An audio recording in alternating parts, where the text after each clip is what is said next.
బ్రహ్మంగారు తన కాలజ్ఞానంలో చెప్పినవన్నీ ఇప్పటి వరకు ఎన్నో చూస్తున్నాం కూడా. చెప్పాలంటే ఆయన కాలజ్ఞానం రాసినవన్నీ ప్రతిదీ భయం పుట్టించే విధంగా ఉంటుంది. 26 మధ్య అలాగే రానున్న రోజుల్లో కూడా చాలా విపత్తులు రానున్నాయి. కొన్ని ప్రళయాలు ఎదురు అవనున్నాయి. ఈసారి నిప్పుల వర్షం ప్రళయం తప్పదా? ఆ రెండు దేశాలు ప్రపంచ దేశాల మధ్య చిచ్చు పెడతాయా? అసలు ఇప్పటి వరకు బ్రహ్మంగారు చెప్పిన విషయాలు ఏంటి? మరి నిజంగానే ఇప్పుడొచ్చే పరిస్థితులు అంత దారుణంగా ఉంటాయా?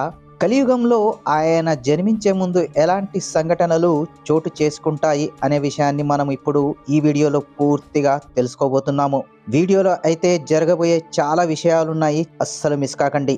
ఫ్రెండ్స్, ఈ వీడియో గురించిన వివరాలు మరియు పూర్తి వీడియో కోసం ఇదే వీడియోలో మన ఛానల్ పేరు కింద ఈ వీడియో లింక్ ఇచ్చాము.